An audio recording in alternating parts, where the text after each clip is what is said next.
का बहुत शौक़ था। हाँ, वॉलीबॉल खेलता था, क्रिकेट खेलता था, फुटबॉल खेलता था, हॉकी खेलता था।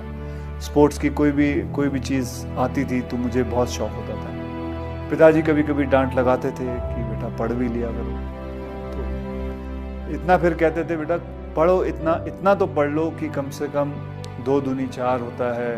अंग्रेज़ी थोड़ी बहुत आनी चाहिए, हिंदी लिखना आना चाहिए, पढ़ना आना चाहिए, मराठी आनी चाहिए, इतना बहुत पढ़ लो। मैं समझ सकता हूँ कि पढ़ने का इतना शौक़ नहीं है, क्योंकि कोई बच्चे होते हैं। फिर मैंने भी कराटे ज्वाइन किया और कराटे में फिर मुझे इंटरेस्ट आने लग गया, मार्शल आर्ट में इंटरेस्ट आने लग गया। तो मुझे उन्होंने कैसे पैसे जोड़ के मुझे बैंकॉक भेजा। वहाँ मैंने 5 साल कराटे सीखा। वहाँ फिर मार्शल आर्ट थाई बॉक्सिंग सीखी, वहाँ बैठा रहा।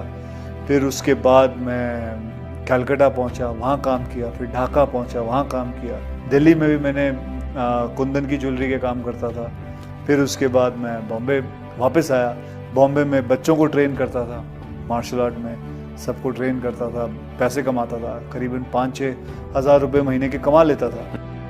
और उसी दौरान मुझे किसी ने, मुझे स्टूडेंट के फादर थे, उसने कहा व्हाई डोंट यू, अच्छे खासे हट्टे कट्टे हो, लंबे चौड़े हो, शक्ल भी अच्छी है, तो आप मॉडलिंग क्यों नहीं कर लेते। तो मुझे तो पता भी नहीं था मॉडलिंग होती क्या है, क्योंकि मेरा बैकग्राउंड नहीं है, मुझे मेरे माता पिता को किसी को नहीं पता था। तो कहा जी मॉडलिंग कर लो। फ़ोटो खींचते जा रहे थे और 2-2.5 घंटे काम कराया। फिर 21,000 का चेक दिया, बोले आप जाइए, ख़त्म हो गया था। बोले बस। हाँ, बोले यार 5,000 काम करता हूँ, महीने का 5-6 हज़ार मिलता था महीने का, ये 2 घंटे में इन्होंने 21,000 दे दिया। फिर मैंने बोला यार मैं मॉडल बनूँगा। फिर मैंने मॉडलिंग शुरू की। फिर मैं जाता था लोगों के पास अपनी तस्वीरें ले के कि जी मुझे देखो।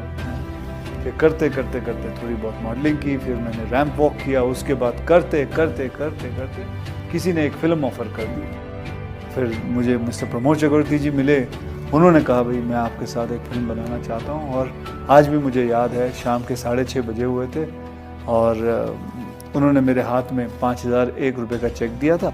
और जहाँ मैंने फ़ोटो खिंचवाई वो थी जूहू बीच पे, एक दीवार थी उधर, और दीवार के ऊपर मैंने वैसे मैं बंगले के अंदर करना चाहता था कि मुझे अंदर बुलाया, तो उसने, चौकीदार ने अलाउ नहीं किया, क्योंकि वो किसी का प्राइवेट बंगला था। तो दीवार पे बैठ के मैंने सारी फ़ोटो खींची।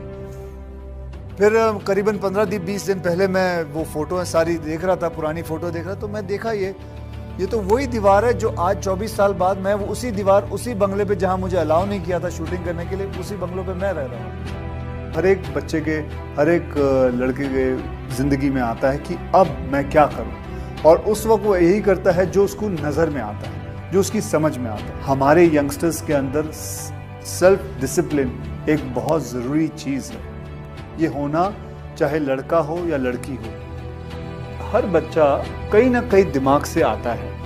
कोई बच्चा कंप्यूटर पे बहुत अच्छा काम करता है, कोई बच्चा पढ़ाई में बहुत अच्छा होता है, कोई बच्चा साइंस में अच्छा होता है, तो कोई बच्चा मैथमेटिक्स में अच्छा होता है। हर बच्चे की एक गुण होता है। ये माँ बाप का काम है कि उस गुण को पता करें और उसको निकालें और उस लड़के को, अपने बच्चे को उस तरफ फोर्स करें।